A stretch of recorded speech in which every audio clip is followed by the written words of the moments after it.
I'll turn it over to Captain Canada himself, Premier Doug Ford.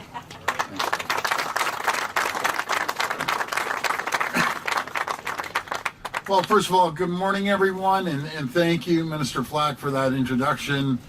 It's great to be back here in Vaughan. Matter of fact, I say, it's back here in Vaughan. I'm up here every single day, so it's good to be here for another visit alongside Minister Lecce and Tobolo, both doing an incredible job. Minister Lecce is actually keeping lights on, growing our energy, one of our strengths, critical minerals as well. Minister Tobolo working the Attorney General side by side with them, making sure that we have the laws to keep the bad people in jail. And Michael, you're doing an incredible job, and so are you, Stephen. And P.A. Smith, thank you for working hand in hand. You're absolutely instrumental in working with Minister Flack and getting projects like this moving right across the province. And I've never seen anyone show up to more events than Parliamentary Assistant Smith, doing an incredible job. Minister Sadu, thank you for your partnership and contributing towards our growth of our province and right across the country, along with Parliamentary Secretary McKelvey. You're both working your backs off. I appreciate the collaboration. And now, Mayor Del Duca, my absolute champion. When everyone else, and we're going back a couple of years, when everyone else was saying, don't do development charges, don't lower them, he was getting pressure. Who led the way? It was Mayor Del Duca. He was leading the way out of 444 municipalities, taking heat from some other people. But guess what? Because of your leadership, Mayor Del Duca, everyone followed. Every single municipality has followed. That's the difference, and I know Mayor Del Duca couldn't do it without his great council, so thank you. Nothing moves without council and the mayor working together, so I'm very grateful for the council and Mayor Del Duca. We'll get to that check in a minute. I appreciate your leadership, I appreciate your friendship, and I appreciate the cannolis that you bring over on Saturdays and Sundays. And that big check's going to buy one heck of an amount of cannolis, I'll tell you that. I want to thank Mike and the entire team at Unique Communities, but I want to thank our great hardworking men and women behind me. Thank you. Folks, this wouldn't even happen if it wasn't for the great tradespeople here. These are beautiful homes. I encourage everyone to come up who's interested in buying a home. These are stunning, beautiful homes. I want to begin by acknowledging yesterday's announcement from the federal government, outlining its response to President Trump's latest tariffs, including dollar for dollar, tariff for tariff, and additional support for tariff-impacted workers. Prime Minister has my full support in standing up for our country as part of a United Team Canada, and I encourage him to keep working with us and go even further to protect workers and businesses who are being hit by tariffs, including by directing any revenues from counter tariffs to impacted sectors. We need to help our businesses compete and close the gap created by these new tariffs. That means eliminating federal greenhouse gas emission standards for Canadian-made vehicles and exempting tariff-impacted sectors from federal emissions performance standards, which together add hundreds of millions of dollars in cost for Canadian businesses that make us uncompetitive. Tariff rate quotas on steel imports need to be dropped to zero on countries that do not have free trade agreements with Canada, and to 12% on countries that do have free trade agreements. Folks, I'm just going to explain this quota because I'm talking quotas and people are wondering. So I'm gonna just simplify this. Countries around the world, I won't name any countries. What happens if we don't have a free trade agreement? A lot of them are getting cheap steel made in China and they're slapping made in whatever country sticker on it and then dumping it here in Canada, hurting the steel sector. Now with free trade agreements, we need to bring it 12%. So anything over on top of 12%, they get a tariff. And non-free trade countries, anything zero. As soon as they drop steel, they're getting a tariff. That's going to help our steel community and steel sector. Canada is under economic attack by President Trump. We have to move fast. I always say with our bureaucracy in Ontario, and I say that for the federal government, I mentioned this to the Prime Minister, I've mentioned it to mayors, faster, quicker, immediate. We can't be dilly-dallying around. I know how the province works, the feds, and especially the municipalities. I walked a mile in your shoes. You know, it gets into the system. We call it the merry-go-round, and it goes around and around. Then it gets comments, and then it goes back, and it goes around and around. And Mike knows exactly what I'm talking about. The mayor and the councillors know. Push your bureaucrats as hard as you can. They're good people. They work hard, but you have to stay on them. We can't be waiting 2 years, 3 years for approval. We have to move fast, and we can't let ideology get in the way of protecting people's jobs. For our part, Ontario is delivering nearly $30 billion in tariff support, including through our $1 billion Protect Ontario financing program, which is helping tariff-impacted businesses keep their doors open and keep workers on the job. We're keeping taxes, fees low, saving people and businesses $12 billion each and every single year. Matter of fact, folks, we have never, ever raised a tax. We will never raise a tax. We'll continue lowering taxes. Very simple philosophy. Put money into all of your pockets, and you're going to do things you might otherwise not be able to do. As simple as maybe going out to a great restaurant in Vaughan, buying your kids clothes, or even better, taking advantage of the HST and the DC development charges that we're dropping, and save up to buy a home. And through our $1.1 billion small business tax cut, we're saving more than 375,000 small businesses, up to $5,000 every single year. And in the meantime, it's never been more important to deliver on our plan, to build a more competitive, resilient, self-reliant economy, so we can support job creation, lower cost, and attract investment. Here in Vaughan, we're making record investments through our $236 billion infrastructure plan to keep workers on the job. We're investing $55 million through the Municipal Housing Infrastructure Program to support critical core infrastructure projects that will support the construction of over 45,000 new homes. And to keep goods and people moving across the province, we're fighting gridlock by building the new highways like Highway 413, the Bradford Bypass, and the 401 Tunnel. To lower costs for families and keep workers on the job, we've cut the HST on new homes, providing the $2.2 billion in tax relief, saving home buyers up to $130,000.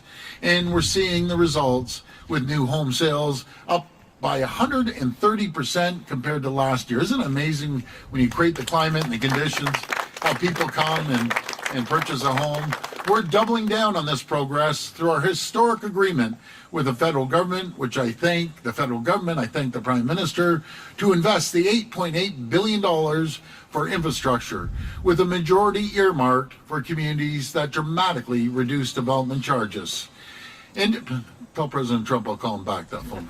Okay, in partnership with the federal government, today we're awarding the city of Vaughan up to $697.2 million through the Development Charge Reduction Program in recognition of its ambitious and important decision to cut development charges on new homes. This funding will go towards new infrastructure projects across the city, making it easier for Vaughan to continue building new homes and lowering costs for families. The city's cut to development charges, along with investments in housing enabling infrastructure, will support the construction of over 120,000 new homes and lower the cost of building these new homes by up to $100,000 when combined with the expanded relief on the HST and eligible new homes.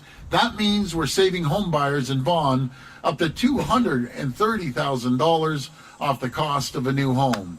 It's incredible. $230,000. Folks, there's never been a better time to buy a home than it is today. It's an incredible achievement, and I want to give a special shout out again to Mayor Del Duca. Folks, remember, he's leading the way. And I got to give a shout out to the people of Vaughan. Mayor Del Duca needs to get reelected. The councillors need to get reelected. He has done more for Vaughan and with the council's support than anyone in the history of Vaughan.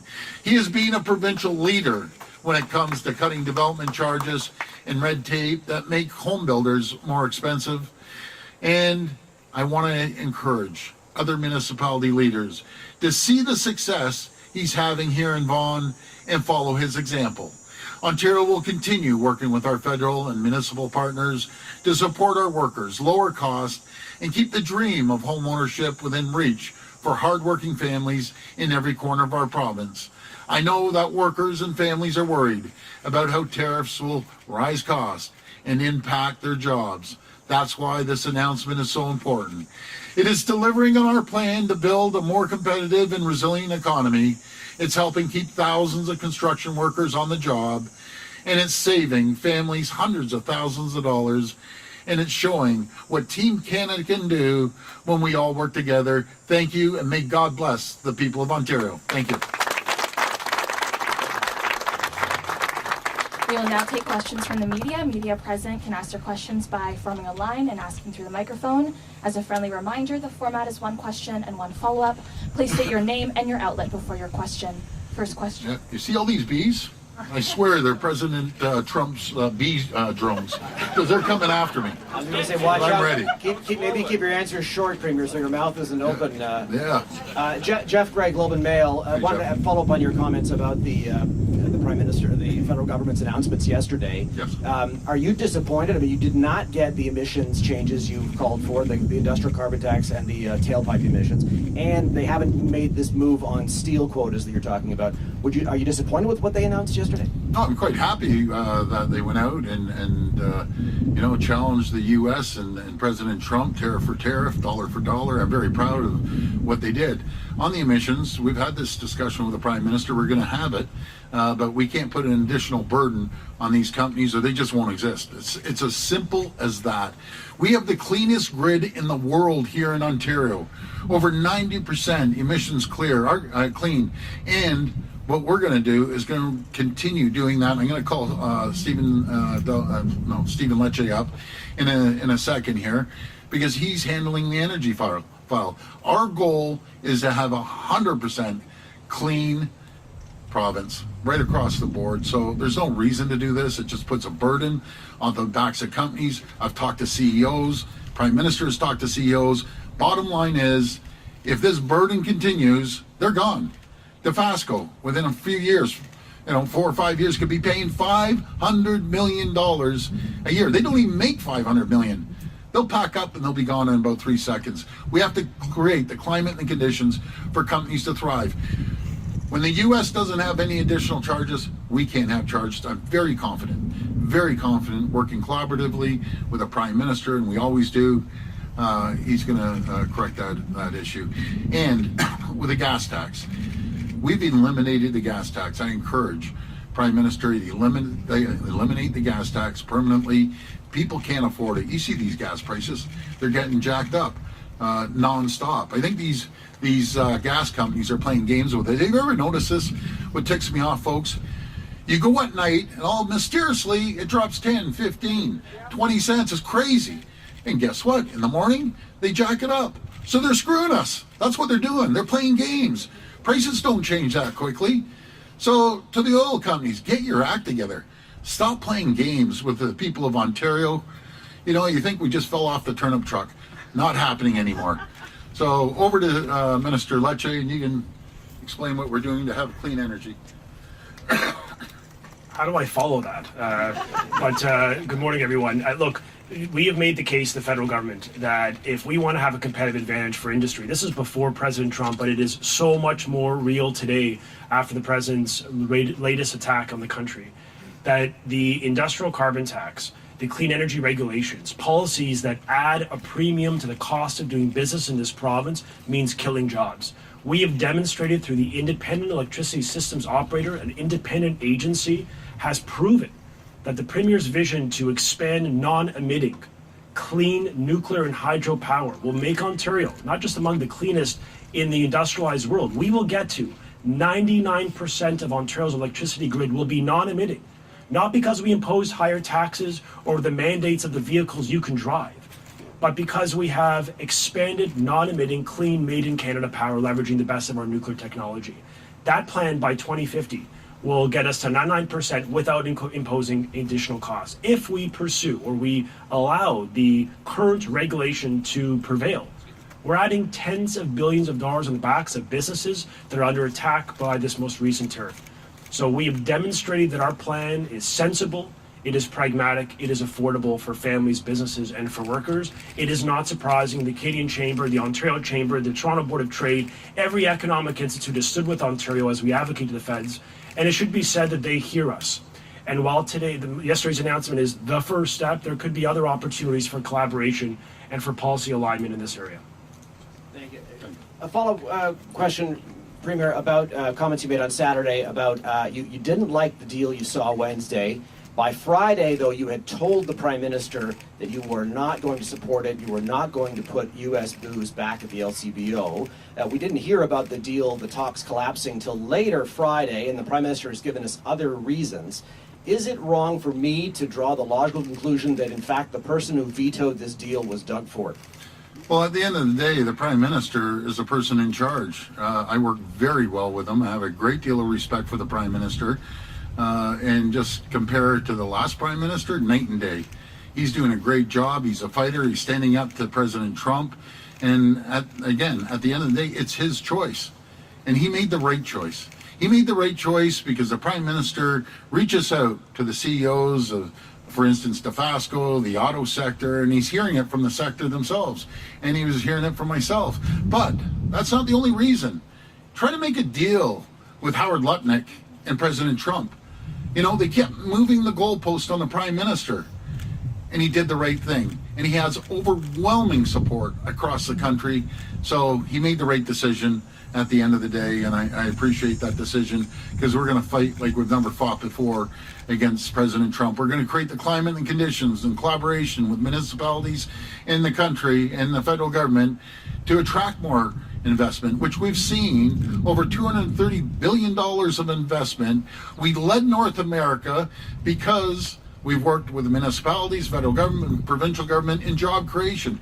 52,000 jobs last month, 120,000 new full-time jobs over 4 months. We hammered the U.S. as their unemployment, they actually lost jobs. We gained jobs, even in uncertain times. So we're going to continue working together and make sure we have a strong country, strong municipalities, and a strong province. Premier Ford, Alex Tabo with MS Now. In the past, you threatened yet stronger retaliation against the U.S., including curtailing the export of electricity from Ontario to the U.S. Would you still go that far? I would. Everything's on the table, but I can't do it alone.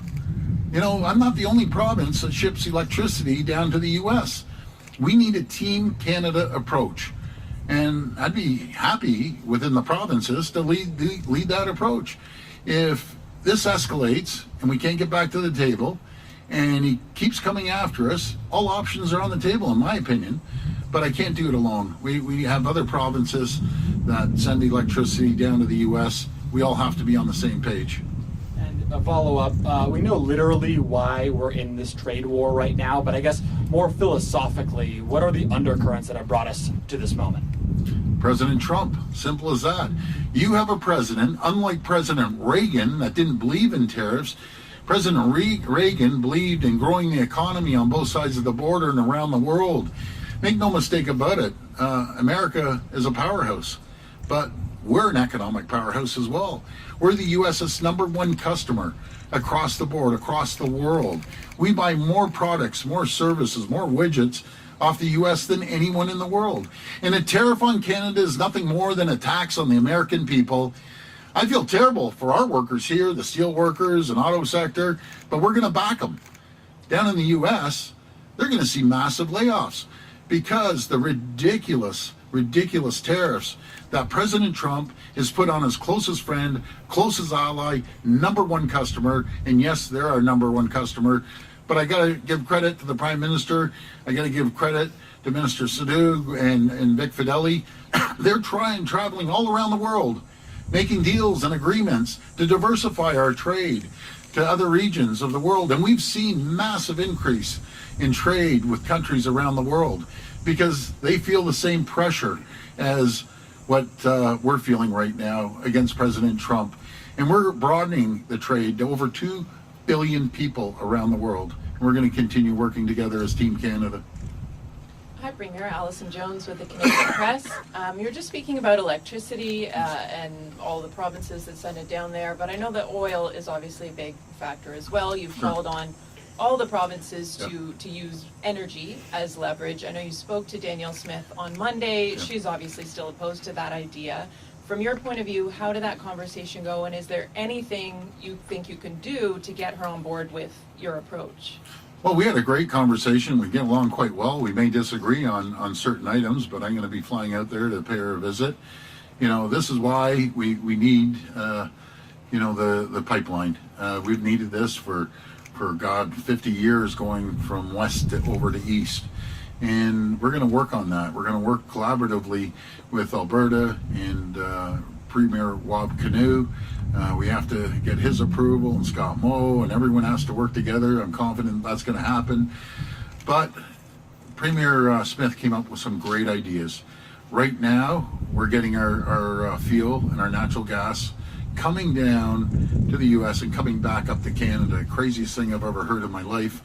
And the natural gas coming from Pennsylvania coming up. Well, we already have an existing pipeline, so we're going to reroute that, and we won't have to be reliant on the U.S. Isn't that amazing that we have energy sovereignty once we build this pipeline? We won't have to rely on anyone in the entire world. And that's our plan, and we're going to go as quickly as possible. So we get along very well. Again, we may differ on a couple things, but we have a strong plan. And I got to give Premier Smith the credit. She was the one who came up with these ideas, that rerouting this natural gas line, and eventually rerouting Line 5 as well. I wanted to just ask about your change in tone. It was quite stark from Monday to Tuesday. Tell me about what led to that. Did you maybe have a call at all with the Prime Minister? Did he ask you to tone down the loser talk? I had a call, but he never said that at all. He knows I have his back. The country knows I have their back. And yeah, does it get heated? When Donald Trump wants to take the livelihood and try to hurt our country and hurt our province, I have a job for the people of Ontario. I will fight with every tool I have to protect them. He doesn't care if people lose their jobs. He doesn't care if they can't put, food on their table or pay their overhead of rent or mortgages. He doesn't give two hoots. So I'll fight him right to the end. And I thought it'd be best just to simmer down. It was a heated day for both him and I going back and forth. But it looks like he simmered down too. So let's get back to the table. This is what happens when you're under attack by someone like President Trump. So I think it's better. Let's get the Prime Minister back at the table. Let's get Dominic LeBlanc back at the table and see if they want to make a deal. Because that's our ultimate goal, is to have a fair deal for both countries. I want, I've always been promoting Fortress North America. I want Americans to thrive and grow. I want Ontario and Canada to thrive and grow. And it can only be possible if you're open-minded and you want a fair deal. So hopefully the president comes to a census and realizes this, because if not, he's going to have one heck of a time in the midterms. He needs to get this deal done before the midterms. Premier Mark McAllister from City News. You're saying that you want the Canadian side, the Prime Minister and the ministers, back to the table. Are you suggesting that we need to make the first move to get back to the table? There's been lots of discussion over who needs to do what first.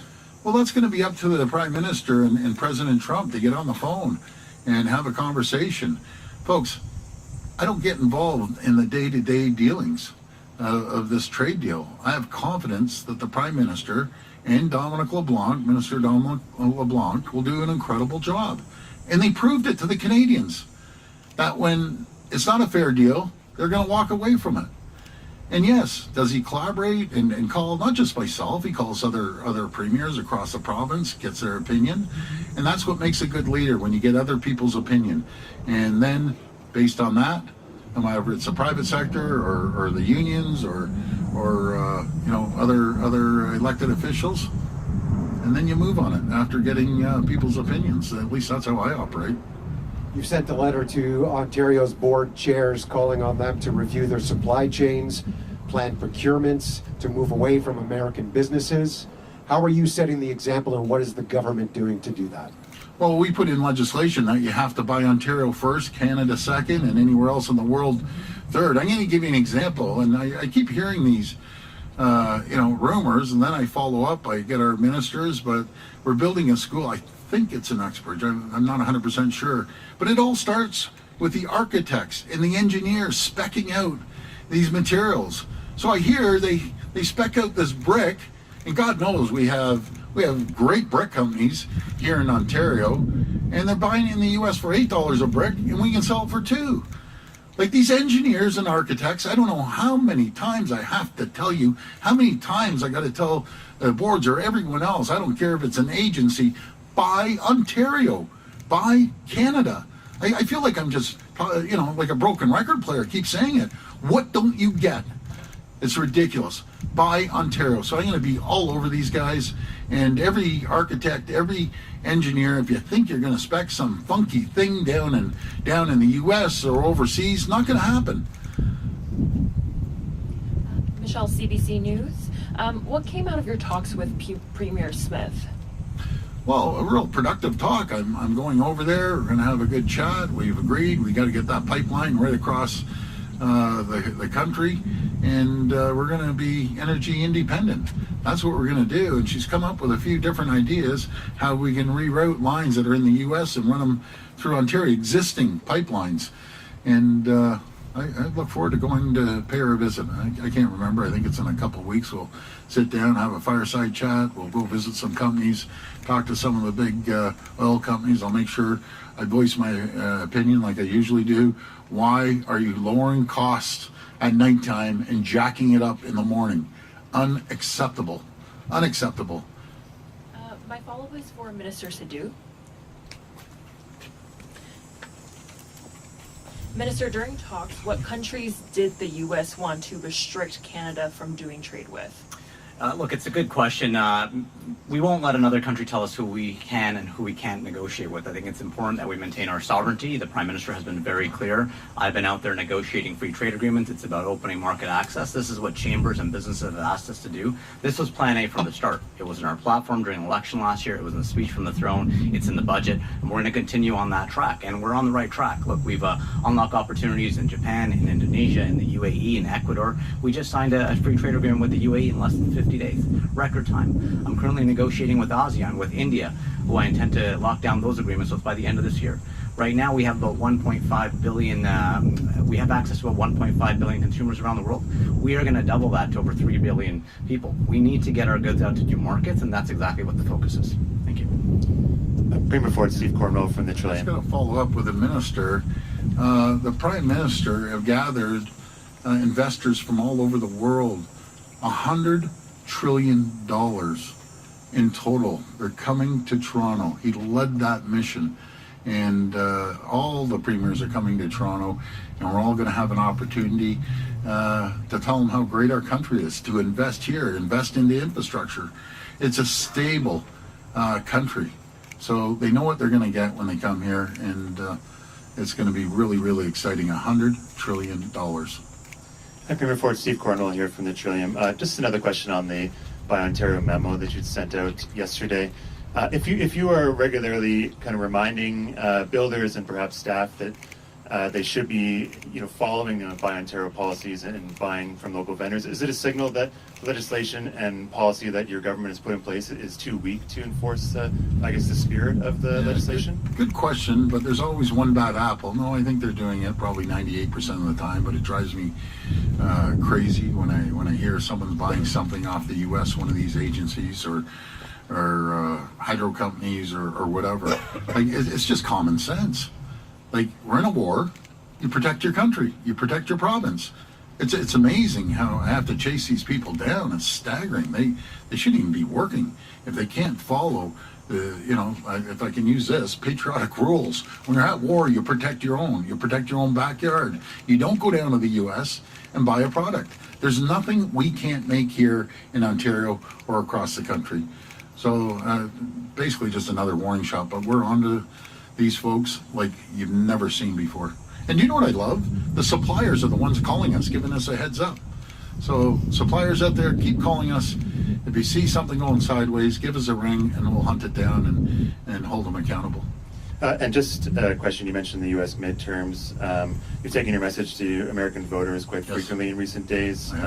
Monday you implored for American voters not to vote for someone who's going to take their job away. That's right.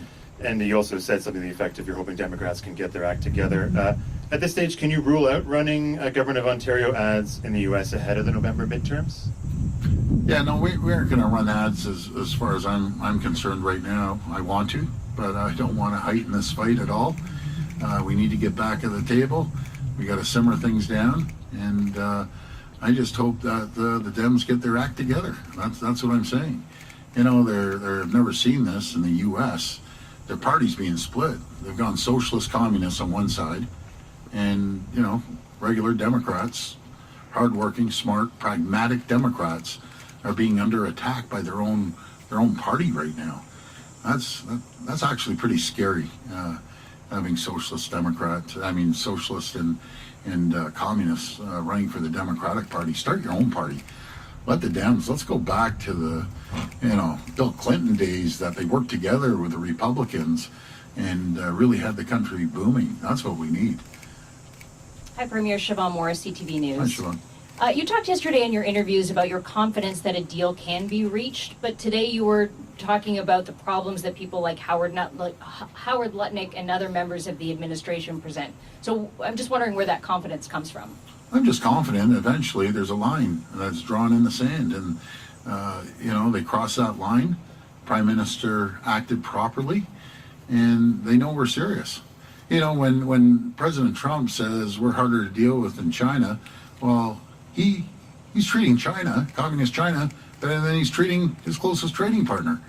So I have all the confidence in the world that the Prime Minister and Minister Dominic LeBlanc and the Ambassador and everyone else at the table are going to fight. They're going to fight tough. And they have to explain, this hurts the American people. It's proven.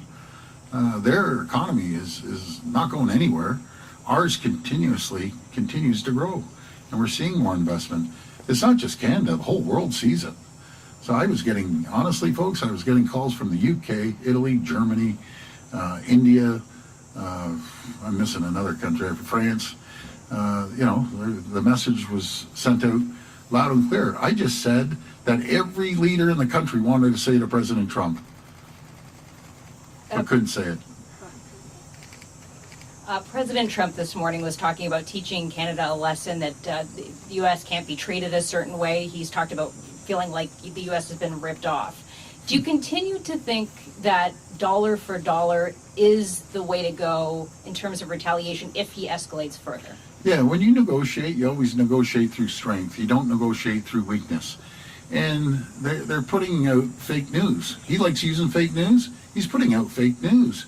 If you take the 4.1 million barrels of oil that we ship down there and we keep their country moving, take that off of the sheet, then they have a little bit of a surplus. They have a surplus with Ontario. And then he gets Vice President Vance out there saying, we treat the agricultural sector, Canada, terrible. Well, guess what? We're their number one customer. We buy $30 billion of agricultural products tied with Mexico. And we treat them so bad, what would happen if Scott Moe decided, okay, I'm rerouting the potash, that 90% goes down to the U.S. If we ever cut out that potash, their agricultural sector would be dead overnight. Absolutely dead. That is one of the most powerful tools we have, along with other tools. And everyone in the world wants our potash. So the president has a choice. Either be fair to us or deal with Russia. Get your potash off Russia. See how well they treat you.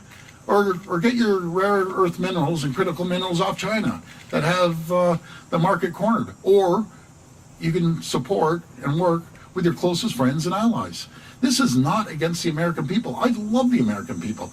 I got so many calls from people in the U.S. saying, keep going, keep going. They're saying this against their own president. So, the ground is shifting, I'm telling you. No matter if it's the governors calling or the senators or Congress people, they're frustrated because they know it's going to hurt their country. This will be the last reporter. Hi, Premier. Moira Welsh, Toronto Star. On Monday, you were very animated about insulting or just commenting on President Trump and the deal.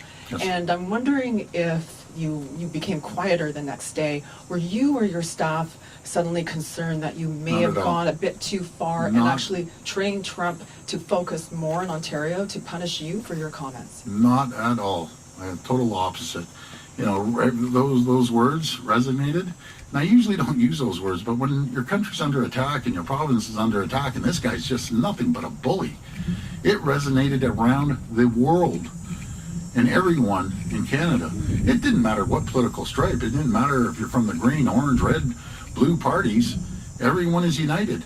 And if there's two great things that President Trump did for our country, he woke us up real quick, and he's united the country that I've never seen before. So we're going to stay united right across the board, and we're going to keep moving forward. Yeah, yeah, sure, go ahead.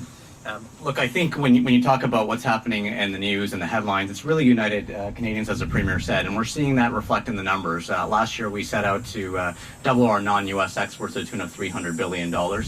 It's working. You look at the numbers, non-U.S. exports up by 17%, non-U.S. exports up by $33 billion, the highest it's been in 40 years. This shows that Canadians are resilient people, our businesses are resilient, and our workers are resilient, and they want to get out their goods to new markets around the world, and we will continue to support them. Well said. Well said. My final question is off topic, but are you going to speak to Ontarians about the tripling of the costs of the Ontario line and explain how that happened? Yeah, well, you know something, through the pandemic, costs were going up, labor was going up, cost of raw materials were going up. Do you think I'm happy? No, I'm not happy about that. We ended up replacing the CEO of Metrolinx. We put a very, very smart individual in there that's reining cost in and oversight. But we're going to make sure that moving forward, everything is on time, on budget. It's like the Eglinton West Line, on time, on budget. 5 weeks, actually, it's 5 weeks ahead of time, and we're moving a lot quicker. But we're doing the largest expansion of transit with the support of municipalities, with the support of our federal government. Think of this, we're spending $80 billion on expanding transit, the largest subway expansion and the largest expansion of GO train service ever in the history of our country, but in North America too. No one's building like we're building. No matter if it's $80 billion for the transit system, $30 billion on building roads and bridges and highways, $64 billion on building new hospitals on 50 sites across the province, over $30 billion on building new schools. That's what we're doing. We're building infrastructure like we've never built before. And I talked to a construction worker the other day when I was out by the tunnel, and I said, doesn't it feel great that you can go home and tell your family that you have certainty, you have stability for 10, 15 years? You're going to be able to plan your future and buy a home? And he had a big, huge smile. He said, absolutely. That's the best thing we can do, is keep building infrastructure. But we have to get the approvals done quicker. And that comes to all three levels of government. Let's cut costs. Let's put money back into companies' pockets that they can invest. And I know as an owner of a company, you invest in your people, you invest into infrastructure, you invest in technology, and you invest in buying new equipment. That stirs the economy. Isn't it amazing how we've cut taxes by $12 billion, we're never raised a tax, and we've seen over $70 billion more come up the Queen's Park coffers, because there's 1 million more people working today than there was when I took office. You think of those numbers, they're all paying taxes. There's $230 billion of investment of companies coming in here, hiring people, they're all paying taxes. This is economics 101 in business or in government. Put money into businesses' pockets, they're going to invest it. Put it in people's pockets, they're going to invest it. It's such an easy formula, and it works. We're proving that it works. But anyways, folks, I think that's it for the questions. That's it. Yep. Well, thank you so much. I want to thank our federal partners. They're doing a great job. I want to thank our municipal leaders in the regions. We're going to take on this challenge. We're going to keep fighting. We will never stop fighting for the people of Canada and Ontario. Thank you, and God bless you. Thank you.